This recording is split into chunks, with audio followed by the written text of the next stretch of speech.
Welcome back to the Courtside Crossover with Criss presented by FullPressCoverage.com. You can find me at FullPressCoverage.com every week as far as this podcast goes. You can also find me on Instagram and Twitter at Criss. This week, we got a friend of the show coming back on with us. My man Sava of Courtside joins us today. We're going to talk NBA free agency. Sava, what's going on, brother? What's up, man? Thank you for inviting me back. Oh yeah, not a problem. I told you I had to have you back on, man. And all this NBA, all this stuff with the free agency started going on, and then your Lakers and the Bulls, and like it seems like they've been the Lakers and Bulls have been the kind of top two teams. Oh yeah, as far as the signings go within free agency. I'm gonna leave it up to you. Where you want to start with the Lakers or you want to start with the Bulls? I'll leave it up to you. We can also toss Miami there too. I mean, exactly. Yeah. We're definitely going to get to Miami. All right, let's go with the Bulls. I kind of want to go with the Bulls first because we know what LA is. We're going to be on LA for a while. Let's go with the Bulls. So let's go with the Bulls. Once you're going to get me going about LA, man, we're here for a minute. Exactly. I already know. So that's why let's go with the Bulls. So the Bulls are looking like they might be a fairly formidable team next season. So they pick up DeMar DeRozan in a sign and trade deal, 3-year deal for him, sign and trade from San Antonio. Same with Lonzo Ball, picked him up in a sign and trade from New Orleans. They also added Alex Caruso, gave him a 4-year deal. It didn't seem like the Lakers were really that interested in re-signing him, at least not at the money he wanted. The Bulls, with the changes they've made so far in free agency, and I guess you can call it, I don't know if I want to call it a big three with Zach LaVine, DeMar DeRozan, and Lonzo Ball, but I mean, it might be the next best thing to a big three. Where do you think this puts them in the East now as far as contending in the East? Second round. Really? Second round? Second round. They definitely making the playoffs. Okay. I refuse to believe they're not going to make the playoffs at this point. Wow. Okay. Go ahead. I mean, look at it that way. I mean, obviously, we still got the Giants like Miami, Bucks, Brooklyn, all those teams. Philly's not going anywhere.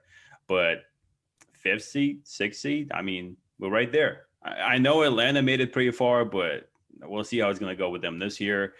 I firmly believe Bulls got a lot better, and it's definitely time for the playoffs. And I mean, I guess unless they get a crazy matchup in the first round. Yeah, obviously, if they play the Bucks or Brooklyn or whatever, I mean, maybe it's going to be first round exit, but I believe they can make it to the second round. Yeah, I mean, I'm with you there. I think this move definitely makes them a playoff team. I mean, I don't think there's any, obviously health is a factor for any team, right?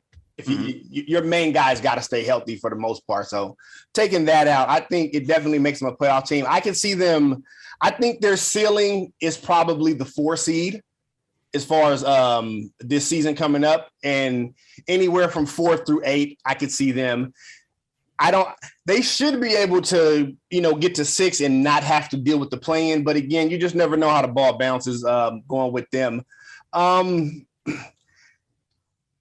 been listening to some of these other shows and, that are on daily radio, TV, whatever have you. And there are some out there that think, they are an actual contender now as far as like championship goes. I mean, where do you stand on that? You said second round, so it doesn't sound like you're putting them in a serious contender mode.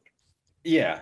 I mean, I don't blame them. I mean, I can see them going so far because, I mean, look at Atlanta. They made it to the conference finals last season. Who called that? But I mean, as far as the team goes and the talent goes, we're not that far away from them. Yeah. And look at the other teams. Philly, nobody knows what's going on with them. Obviously, they still got Ben Simmons' situation to figure out, and nobody knows what the team is actually going to look like. So We expect them to be there, but will they be like what kind of team they're going to get? Brooklyn, obviously, with what they have, they're supposed to be one of the contenders from the East. But once again, health been a problem for them. So who knows? Yeah. Bucks, once again, a great team, well put together team, got a little better in the offseason.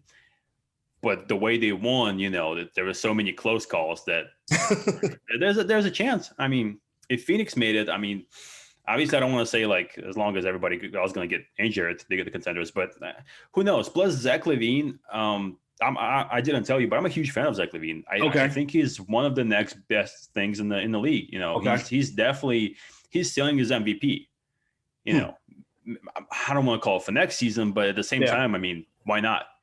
He definitely. I mean, obviously, if you look at the previous MVPs and the way the league has the MVP award, it's usually not necessarily the very best player. Just Exactly. didn't get it before, you know. Yeah. So if he leads this team, both the franchise of the size that, you know, it's a big franchise, one of the most well-known franchises in the world. If he leads that team to the playoffs, I mean, yeah, and if they're going to end up being like a fourth or third seed, then I mean, he might get an MVP. So with him going to the playoffs, you know, having experience with the Team USA this year, possibly getting the gold medal, I mean, I don't blame the guys for saying they contend for the championship. It can happen. I just, you know, I just don't want to get too excited before it actually happens. Yeah, but, it's tough. Yeah, it can happen, sure. Yeah, I tell you like this: if Zach LaVine can lead this team to the number 3 seed, I don't know if he'll win the MVP, but he'll get votes. I mean, Steph Curry got votes in the MVP. I think he finished 3rd this past season, right? And they finished 8th in the league, or sorry, in the West. The Warriors did, and Steph Curry finished 3rd in MVP voting. So if Zach LaVine, it's not that far-fetched to say if Zach LaVine can get the Bulls to the number 3 seed, maybe even the number 4 seed, that he at least finishes, you know, among the top 3 to 5 for MVP voting. He may not win it, but I think he'll definitely finish up there. I want to stay on Zach LaVine. So you sound like you just said it. You're a big Zach LaVine fan. I was going to ask you, so is he going to still be the guy on this team? Is he, like, without a doubt, the bona fide number 1 option on this team? You know, got DeMar DeRozan coming in. I've never really seen him as a number 1 option necessarily on a championship team, but he has some experience behind him. He's averaged over 20 points a game, I think, for, you know, 8 straight seasons, whatever it is. Is it still Zach was there first, so is it still going to be his team, or are they going to kind of skew more to DeMar? Hell yeah, it's going to be his team. Okay. Hell yeah. I mean, DeMar is a great guy, but if we break it down to the basics, just looking at the bag strictly, you know, Zach is faster. He jumps higher at this point. You know, he got a better shot. Of course, he's the number 1 option. I get that DeMar has experience, but in this situation, I see him more of what, you know, Chris Paul was for Phoenix last season. Obviously, he's a great player. Yeah. But Devin Booker was still their go-to guy. Definitely. You know? And I view it the same way. Okay. All right. I mean, no, I agree with you there. I agree with you there. Now, it's yet to be seen if Zach LaVine can lead a team, you know, to the playoffs, and actually, but he hasn't had much around him for the majority of his career now. I think he's been in the league, 6 years, 7 years, something like that. So yeah, he hasn't had much around him. We know he can dunk. We do know that. And we know he can score. Now, I'm not taking anything away. We know he can score. I think he averaged 27 or 28 last season, but it's just yet to be seen if he can lead a team. I want to talk Lonzo Ball. So, in your opinion, what does his role need to be in order for this team to be successful? And we just kind of define what success for this team would be. For one, they got to make the playoffs, right? That's got to be number 1. And more so, not just really sneaking in with this talent, they should get in there comfortably. What is Lonzo Ball's role going to be in that for them to be successful? Okay, real quick before I jump onto Lonzo, just one more thing about Zach. And you said that, you know, he still needs to show that he can lead the team to the playoffs. He basically did last season. Yeah, and he was out for like multiple weeks with the protocols and stuff. So he almost did it. And then they collapsed. They collapsed when he was out. They collapsed without him. I'll give you that. No, and right. that's one of the things that DeMar is going to bring to the team is just, you know, some kind of a fail-proof scenario. You know, he can step in and be more of a leader when Zach is not available or, you know, has having enough night. But let's talk about Lonzo. So the role that he's supposed to have, just make everybody in the team better. You know, he has Vucevic there. He's got Zach LaVine, obviously. Just set him up. Make it easier for them to score.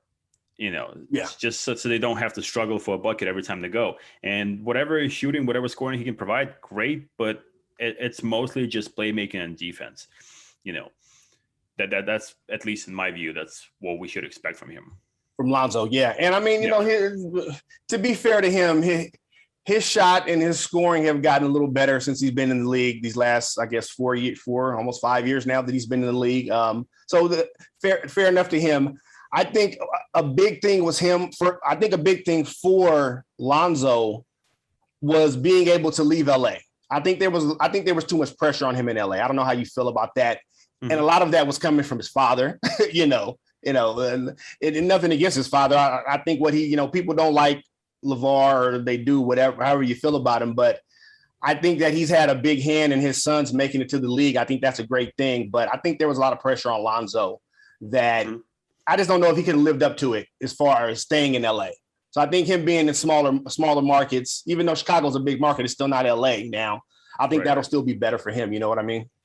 Mm-hmm. Yeah, no, I agree. It's definitely, he's definitely in the position to strive. And obviously in LA, there was way too much pressure right away. And his dad added up to it. Magic went out there and said he's going to be a better point guard than Magic was. That was too much. That was a little too much. I mean, kid got potential, but come on, But that's Magic. It's Magic, but still, you can't. I get that you want to hype the guys up, but there's got to be a limit to everything. And then even when he went to the Pelicans, smaller market, but right away the situation with Zion and the whole expectation of like Lob City 2.0 and this young team, just the hype around Zion itself. Yeah. It wasn't the ideal situation. And now I feel like he's in the position where he can strive. He doesn't need to be someone that he's not. It's literally he's a great playmaker, and that's all he has to be there in Chicago. Yeah, exactly. I think that'll be. I agree with you there. That'll definitely be his role. Be the playmaker, be the facilitator. He'll get his points. He'll average probably somewhere between 12 and 15 a game, seven assists or so a game. But get the team in spots on offense, get everybody to their spot on offense, get them the ball where they want the ball and need the ball, and, play great defense as far as guarding other point guards and other two guards around the league. And I mean, he can guard threes as well because he has he has length on him. He's about 6'6" or so. So, I mean, yeah, I think that'll definitely be his role. Let's jump over to I'm saving LA. All right. I'm just letting you know, I'm saving LA. Let's jump over to the Heat. Let's jump over to the Heat right now. So it seems like it's been at least, over a year now that we're hearing about Kyle Lowry leaving Toronto, going either to Miami. We heard LA, we heard the Warriors, we heard a lot of different places that Lowry might go. So we finally got it done, or they finally got it done. Sign and trade, Toronto and Miami. Kyle Lowry is now going to team up with Jimmy Butler. Duncan Robinson, Victor Oladipo is supposed to return, if he can ever stay healthy.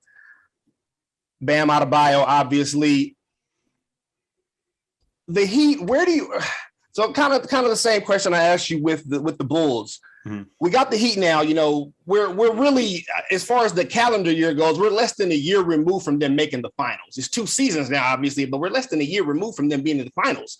Right. Where do these moves, most importantly, Kyle Lowry, place them back in the hierarchy of the East for you? Right there on the top, honestly. So top 1 or 2? Top 1, 2, top 3. Let's say just top 3. Okay. They just did such a great job, improving on what they had without losing anything. Now, obviously, Goran Dragic is a great experienced point guard, but if you get a chance to replace him with Kyle Lowry, go for it. They all the improvements that they made, and they were able to keep Tyler Hero, Duncan Robinson, all of those guys, and they literally just got better. And I feel like somebody like Kyle Lowry is exactly what that team needed. So, I mean, and they have the talent. If they cannot be top 3, it's on them, Yeah, definitely. And then, of course, this past season, like most teams, they had a lot of, they dealt with, COVID and other injuries like a lot of teams did. So they had another down year. And I mean, let's just be honest, last season, the end of the 2020 in the bubble, that was a total surprise, their run to the finals. No one expected them from the 5 seed to make it to the finals. No, nobody expected that. So yeah, I agree with you. I think Lowry being there now with Butler and those guys, for me, a big key is Oladipo. It just seems like the last 2-3 years now, he just can't stay healthy. You know what I mean? It just doesn't seem like he can stay healthy. Where do you see their ceiling? What for them? I know you said top 1, 2, or 3. They're in top 3 for them as far as standings go. What is their ceiling? Do you see another finals run? If the injury bug doesn't bite them in the ass again, what is their ceiling for you? I do. I surely see the finals run. I mean, the championship potentially. They got once again. They got everything they need for it. It's a perfectly built team. Bam Adebayo, Jimmy Butler, of course. Kyle Lowry, all of those guys, and Oladipo now is in the perfect situation, as you said, for like the past 2-3 years now. He just can't stay healthy. Yeah, and I feel like it's not totally just a physical issue, but it's also a psychological issue. Obviously with Indiana, there was constant pressure of like, oh, you got to get back. We got to get back. Because he was basically coming off almost an MVP season. Exactly.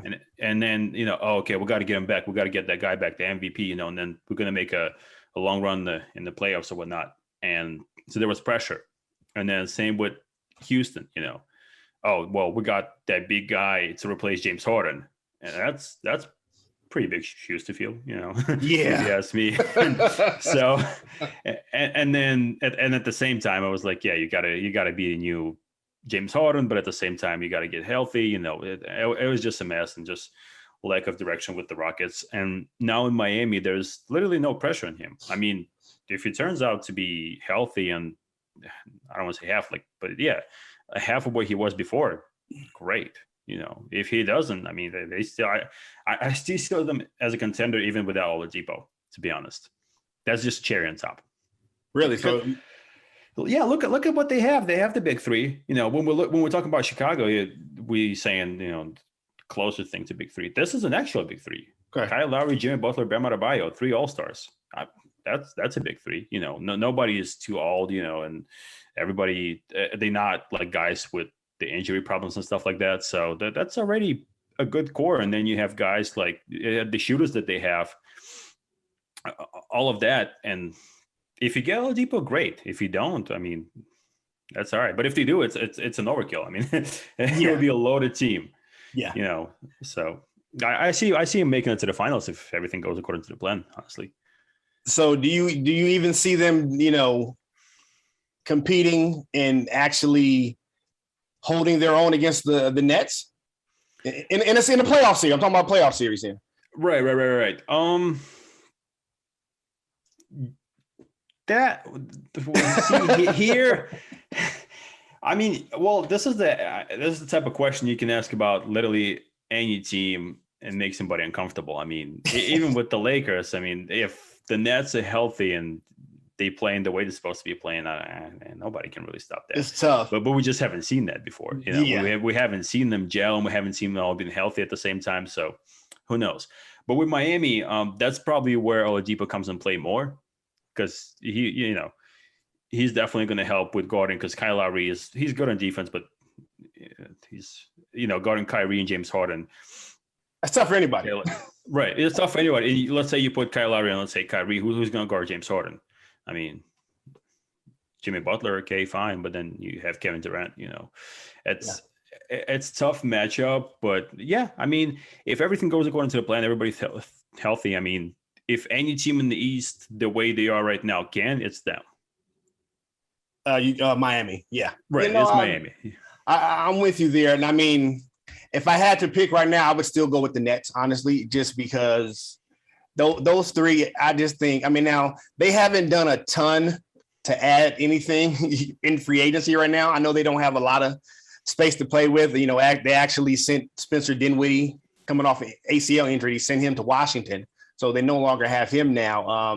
And I'm sure they'll continue to fill out their team. But, I mean, it's just hard for me to pick against Kevin Durant, Kyrie Irving, and James Harden. Again, like you said, they got to stay healthy, though. I mean, what do we know about Kyrie Irving? It seems like every year in the playoffs he gets hurt the last 5 years. Like every year that his teams have been in the playoffs, and they mostly have, whether it was Cleveland, New Jersey, Brooklyn, or Boston even. He got hurt one of the years in Boston, and they went further without him than with him. So I think it's just hard to hopefully he can stay healthy, because we would all like to see them at full strength and come playoff time, because, I'm sure you felt the same way that against the Bucks, it might have been a different story if all three are healthy. So that is what it is. But no, the Heat look good. And I mean, another thing with the Heat is they got such a strong culture there going all the way to the top, starting with Pat Riley.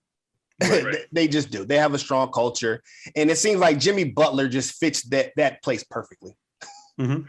It just seems like he fits that perfectly. So yeah, I do think Miami is definitely going to be in the mix. They should be a top 3-4 team in the East. And then we kind of touched briefly on the Bucks. They didn't do a lot, or they have not. I should say they have not done a lot in free agency. But I mean, they kind of already did what they needed to do. They got their championship this season. Now, whether you want to call it tainted or not, I don't know. But where do you see, if they bring the same exact team back that they had this season, they don't make any major upgrades, where do you see them next year in the East? The Bucks. I mean, they, once again, see, I don't want to say that they got lucky. Same way I don't want to say that Phoenix got lucky. You can say it if you want to. But when you look at what happened, and if everybody on the Nets were healthy, then it'd be a different story. I'm with you. If Trae Young didn't get injured, would they even make it to the finals? It's hard. It's hard. And I think they have a great team, and I think the championship is definitely going to help them as far as boosting confidence and, having guys like Chris Middleton be more, consistent with the performance. Because that was one of the issues in the playoffs with them. I mean, Giannis was outstanding every time he touched the basketball, but Chris Middleton, when he was good, they won games. When he was okay or mediocre, then that's the games they lost. And I feel like, taking it all the way and winning is definitely going to help him mentally.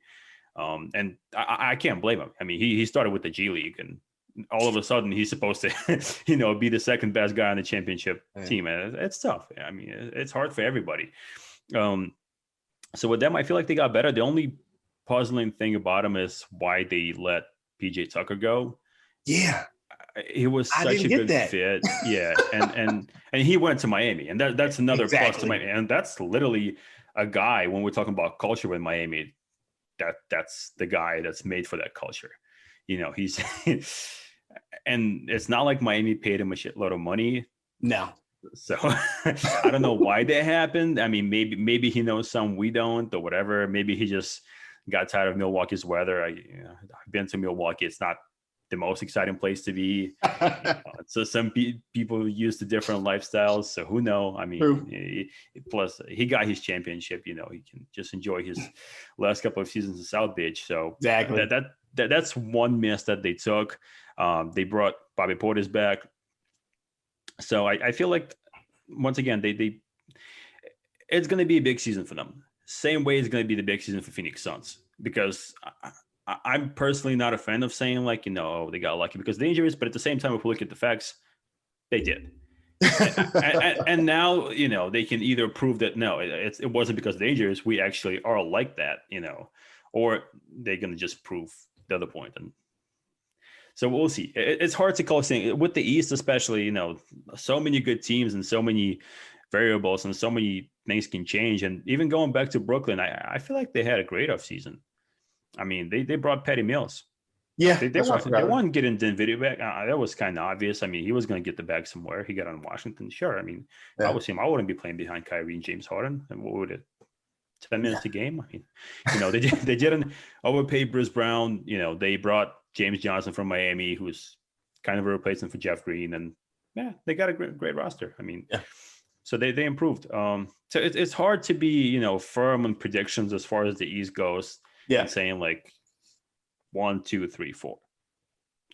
All the teams that we spoke about so far: Bucks, Miami, Brooklyn, even Chicago and Philly. All of them can end up being the first seed, which is even Chicago. I mean. Yeah. Who knows?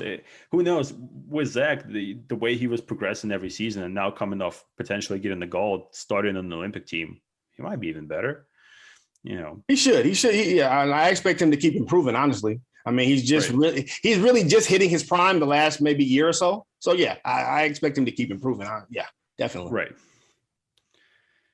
Yeah. So All right. So let's head out to the West Coast now. Let's go. let's head out to sunny LA. All right. I'm not even gonna. The Clippers, they really have no room to do anything. So I mean, they've re-signed Nicholas Batum, or he's returning 2-year deal. Other than that, not much to talk about with the Clippers. But your Lakers, man. So when the Russell Westbrook thing went down, I guess last week when it was first announced, we messaged real quick, and I was not a big fan of the move at first. You said you were. Now I need you to explain this for me about this, what you like about the fit with Russell Westbrook, Anthony Davis, and LeBron James. I love the fit because, first of all, I don't think they would have done it if they didn't know it was going to work. They obviously, and LeBron had to sign off on it, and yeah, I'm sure he did, and I'm sure they got a vision of how they see it work.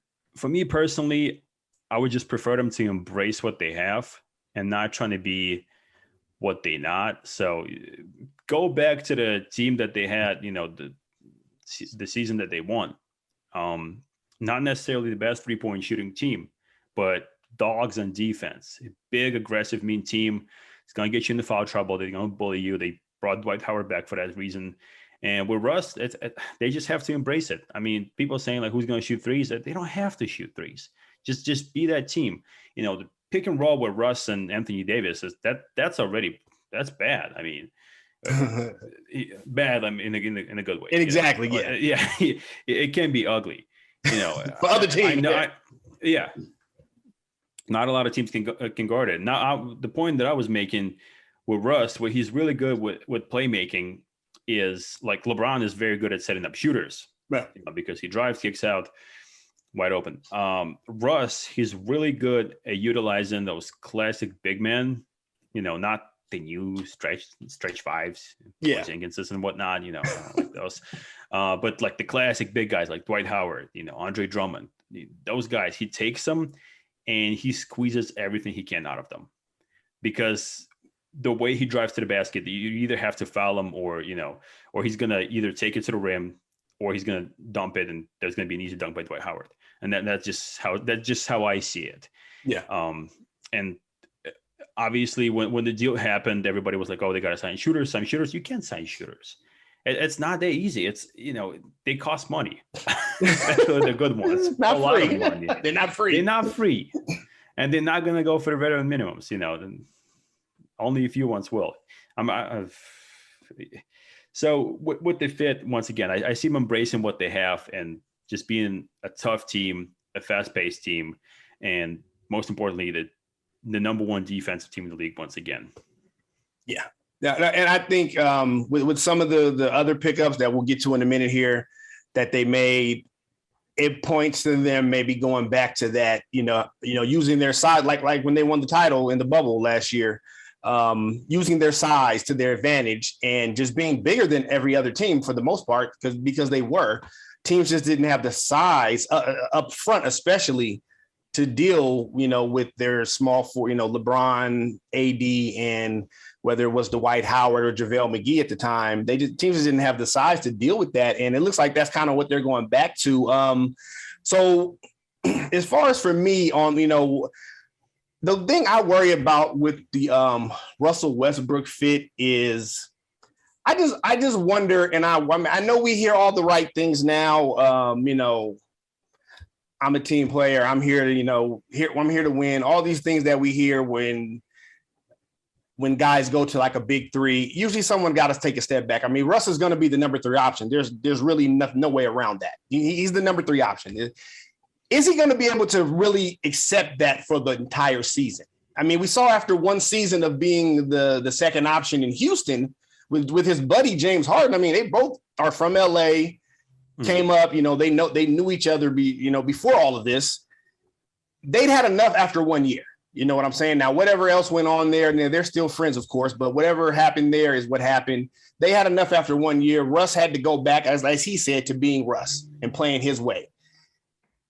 Do you really think he's going to be able to not necessarily change his game, but maybe take a bit of a back seat at times to LeBron to AD for the full 82 game season plus playoffs.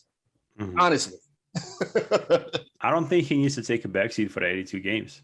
Really? I think that's a part of a success formula, because with the age that they have and the roster that they have, and LeBron's obviously not getting any younger, that's what they need, an ability to shift from a big two of AD and Russ taking over some of the games, or just LeBron carrying some of the games, so just shifting back and forth. So I don't feel like there was necessarily a need for him to be a number 3 option in all of the games.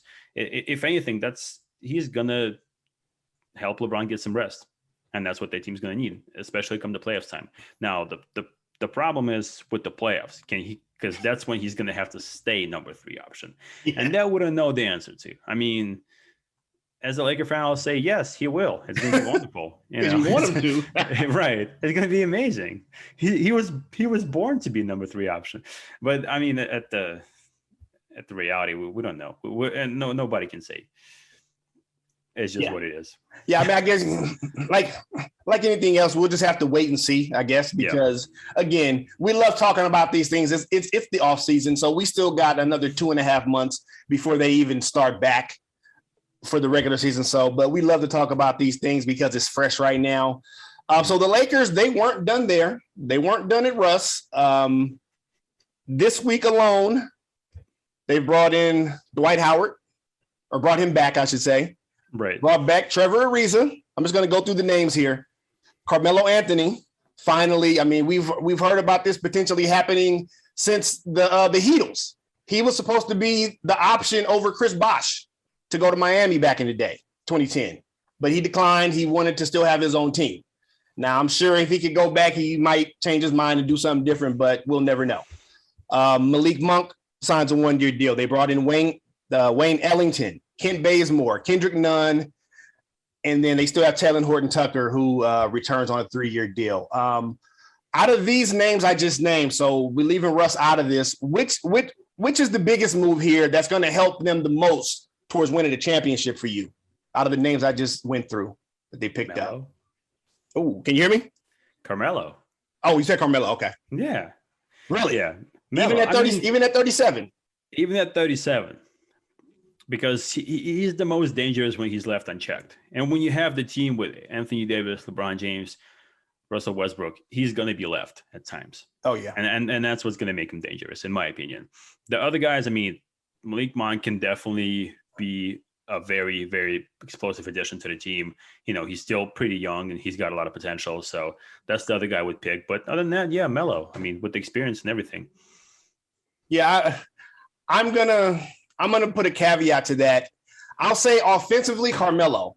But for me, bringing back Dwight Howard and Trevor Ariza, that's going to put them at a different level defensively for me. And again, it's going to be reminiscent of in the bubble last year when they won the title, where they had size on the wing and especially up front, down low. So I think, for me, I'm a defensive guy. So Dwight Howard and Trevor Ariza now, even though they're both older, I mean, that's been the joke, right? About how old this team is. That's been the joke. I mean, they got more players over 30 than they do under 30 on this team that are going to be key contributors. So I think that's the one thing, and for me too, that a lot of people are worried about is, can they stay healthy primarily through most of the season? How do you feel about that as far as the age goes for the team?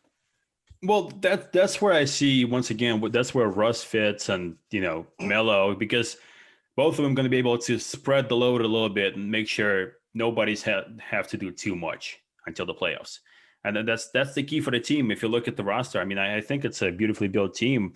Obviously, you would love them to be younger, but at the same time, if you look at LeBron-led teams, it was never about having young players, except for Kyrie, really. Exactly. It was always about experience.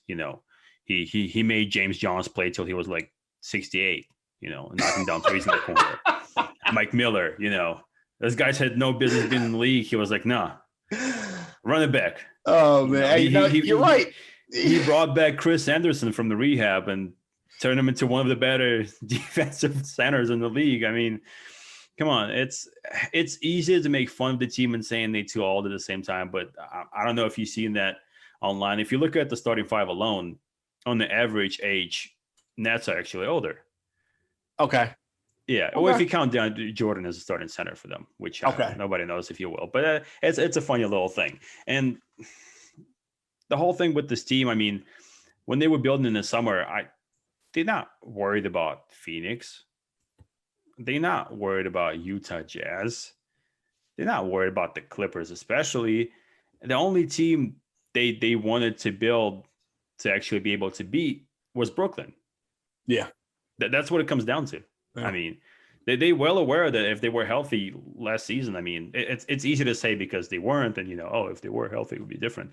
But I mean, even the series against the Phoenix, give them healthy LeBron, healthy Anthony Davis. I mean, it's a different series.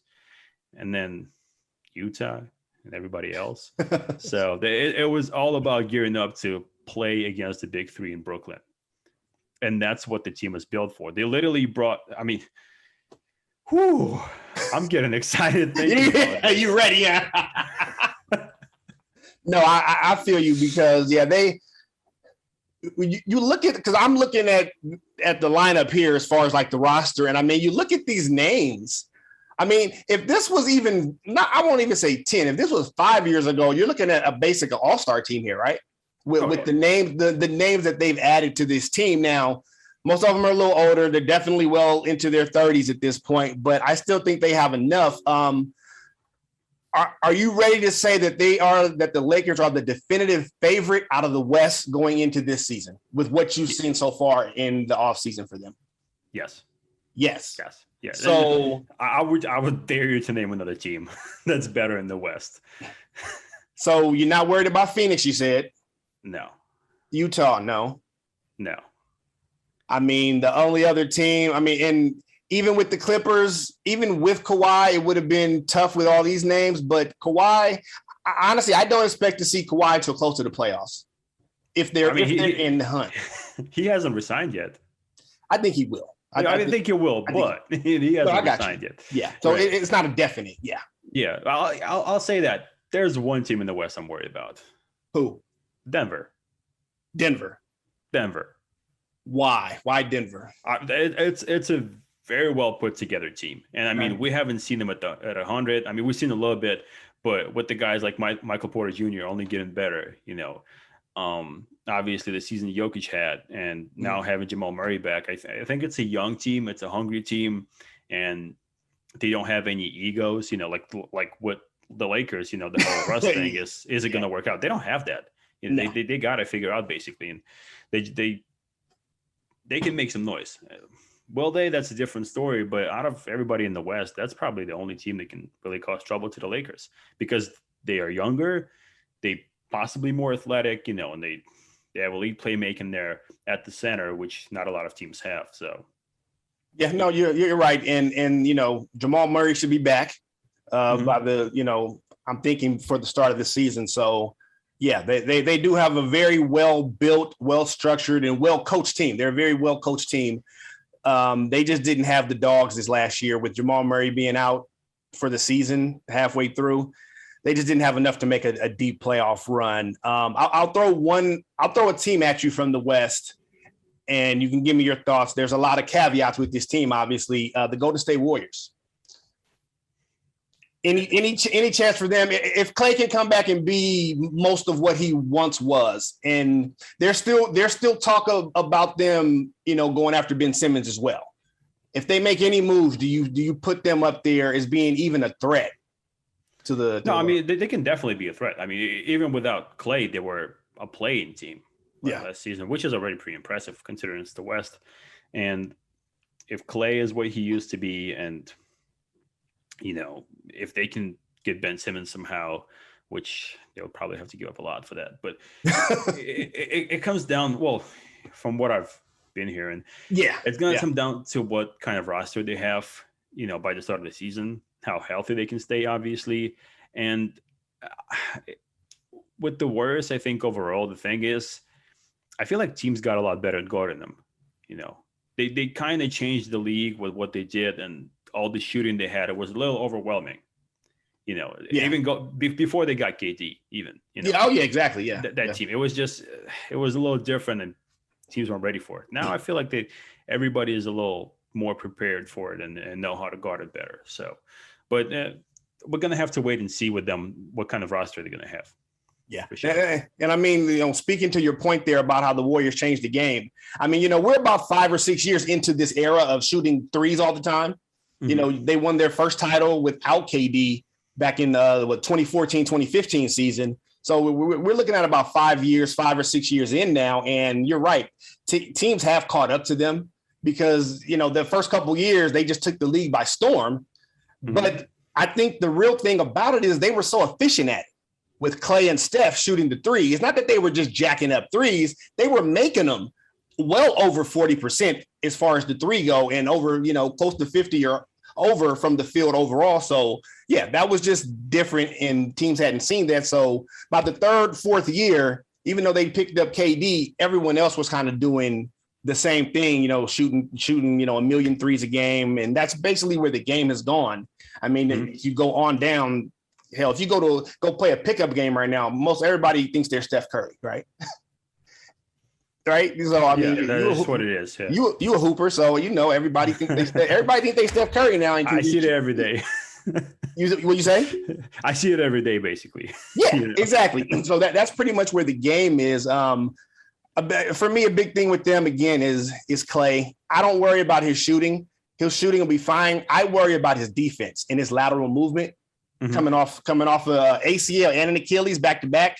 That's what I worry more so the Achilles than the ACL. That's what I worry about with him. But yeah, like I said, the Lakers right now, they are looking like the favorite. I'm going to ask you this right now. So would you take them over? I mean, you're a Laker fan, so I know the answer, but you going to take them over the Nets if they make it to the finals?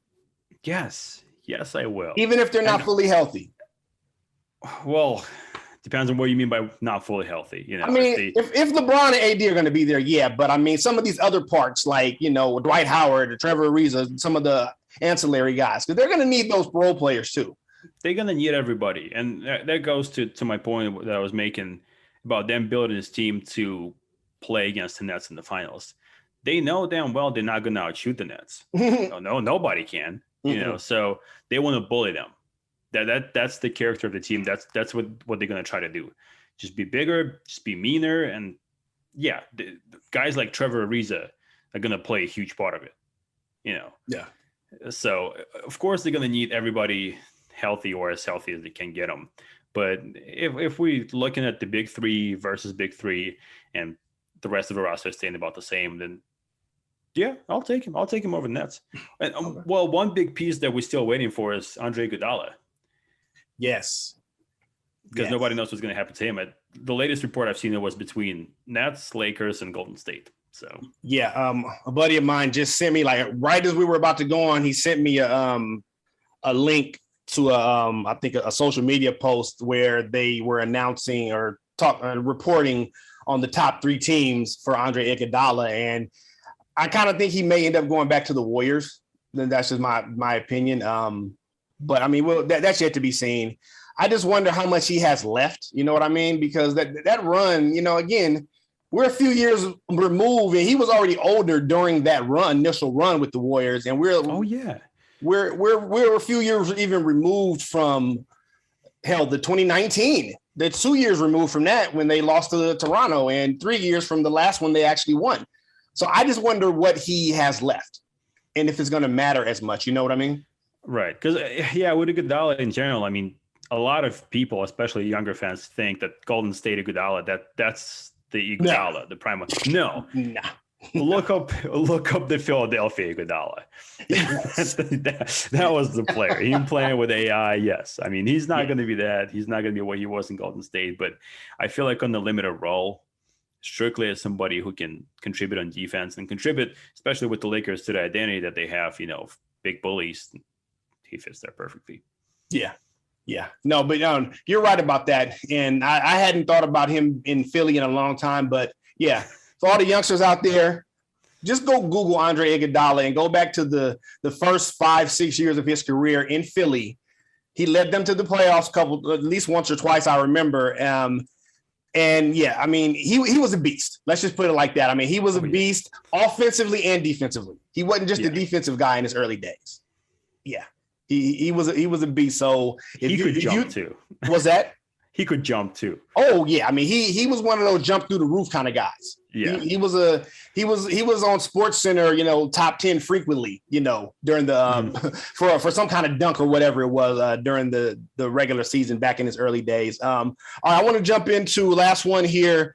Another team that's kind of made some splashes here in the offseason in free agency, the New York Knicks.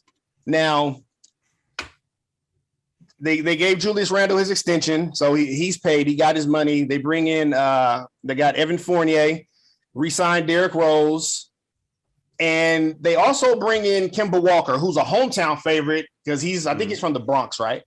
I know he's from New York. I think he's from the Bronx. Where do you see New York fitting in the scheme of the East? And the moves that they made, do you really see them making them that much better? Or do you think they're going to kind of be back in the middle of the pack like they were this year, the 4th seed?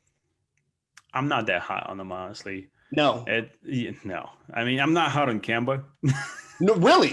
Yeah. No, Why? I mean, he's a great player, but he's a little old and he's been injury prone, and he fits with the team, but then he's gonna pull the blanket a little bit from guys like Julius Randle and whatever they try to accomplish with Fournier. I mean, with Kemba, it's not really going to work. Because that's the thing going back to Boston. The whole reason it didn't work, he's not a playmaking point guard. He's a great point guard, but he's a scorer. Yeah. And I don't know how much of that they needed. Maybe it kind of has to go back to the playoffs last season where Knicks kind of fell apart. And it kind of looked like Julius Randle couldn't handle the pressure a little bit. Yeah. So maybe that's the idea behind it, and that could work. But it's a good move. I mean, out of what they could have done, that's probably the best they could have done. Maybe gave Fournier a little too much money, but No, I got you. Yeah, I guess here's the thing, the teams have this money, they have to spend it. You know what I mean? They have a lot of people don't even realize this. I know you know this, but not only do they have a cap, but they have a ceiling, they have a floor. There's a certain amount they have to spend. So they can't just, say, oh, yeah, we think we're good, we're not going to spend. They have to spend some money. So like you said, for, if this is all they did, for what they did, it's okay. But I don't really see this improving them that much. And with what, we talked about a little earlier, with what Miami did and what Chicago did, those teams are like they're going to, rise back up in the standings. And I wouldn't be shocked to see. I'm not going to say they're going to be out of the playoffs altogether, but I wouldn't be shocked to see the Knicks fall down a little bit behind even a Chicago and a Miami and maybe even in Atlanta, who beat them in the first round this year, right, in the playoffs. I wouldn't be shocked. Would you be shocked at that, to see them fall maybe to the 7th and 8th and have to scrounge their way in? That's where I see them right now around the play-in. I mean, in no particular order, what we got now. We got Brooklyn, Philly, Milwaukee, Miami, Atlanta, and Chicago. So that's 6 already. Yeah. Yeah. That's playing.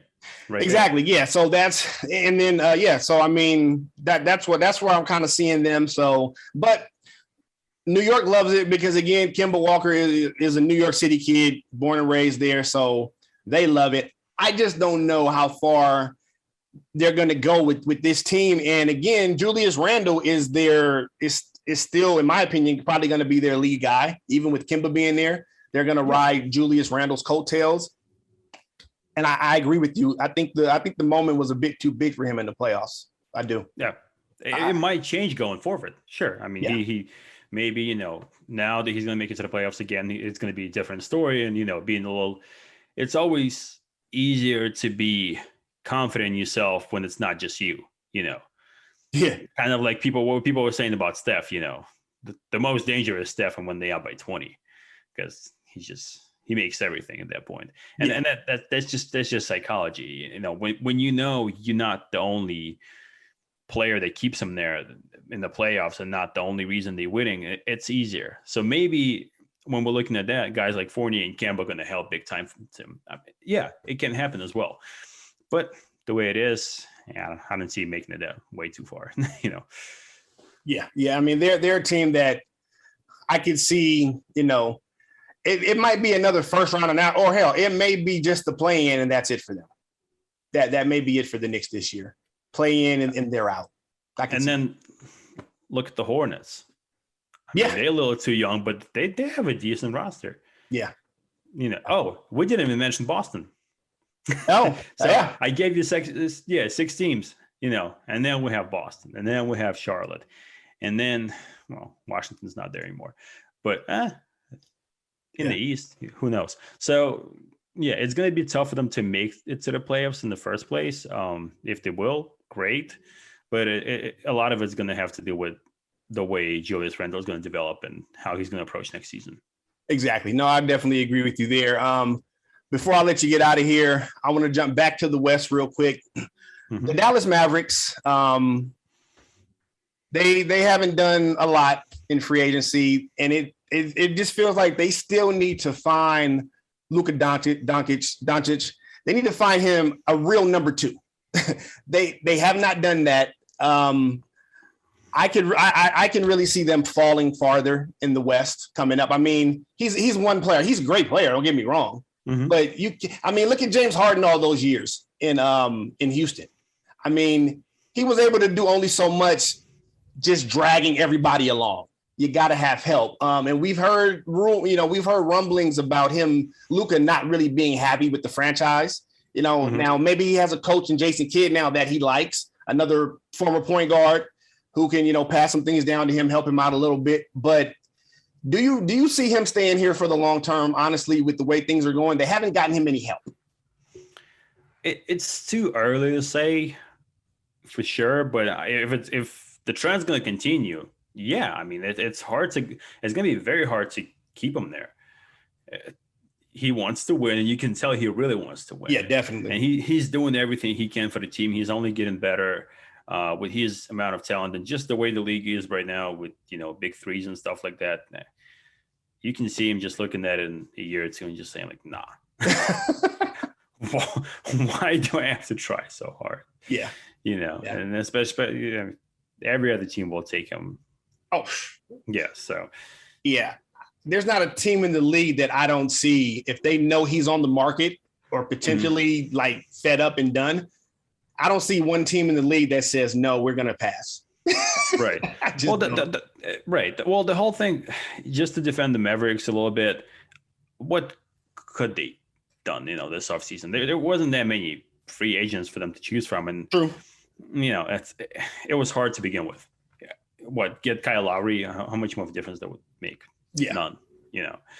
And they were maybe hoping that Kawhi would potentially opt out. And I guess still an option, but we'll see. You know, I with what they have right now, probably their best shot is to try to somehow get Bradley Beal. Okay. Who probably I really hope he's going to want out eventually. I mean, it's just sad. It's just sad. It is. That's a bad situation right now. It's a bad situation. It's unfortunate for him and for their fans especially, but that's just not a good organization. Am I right or wrong there? I mean, it's just not. You probably. I hate to be a negative guy. And, I do too, but grabbing organizations for no reason. But look at what they had with John Wall and Bradley Beal and all that, and what it turned into. They already got a lot of playoff runs that they were not supposed to get. Let's put it that way. Yeah. So no. Yeah, and it's just sad to see him stuck there, and he wants to be loyal, and I respect him for that. But at the same time, I mean, he's got to go. And for the Mavericks, that's the best shot in them in improving and keeping Luka potentially. Yeah. No, I mean that would be a hell of a combo. Luka and Bradley Beal. I mean, even in the West, that's a hell of a combo. Now it depends on what else you have left to put around them, because, you know, Washington is not just going to give him away, right? Obviously, yeah. They're not just going to give him away just for any old thing. So I mean, it's just I'm just laughing at that the situation in Washington there. It's just it's bad. But I mean, we'll see what happens with Luka. Hopefully for their sake, for the franchise, they do something quick because it seems like, he's been unhappy recently. And I mean, he's only 3 years in the league. He's only been there a few years. I mean, he's already unhappy. So supposedly, reportedly unhappy about something, some of the direction of the franchise. So hopefully they can get it together, or, we'll see him like most other stars. He'll end up somewhere else, So that's it. That's all it is to it. Sava, I want to thank you again, man, for coming on. Give us the name of your, give us everything, the social media, name of the YouTube channel and everything before you go. You got it. You can find me on YouTube, Courtside. Just look it up. I'm right there. And then on the socials, Twitter, Courtside TW, and Instagram, Courtside IG. There we go. All right. I want to thank you again. And, we'll definitely get you back on.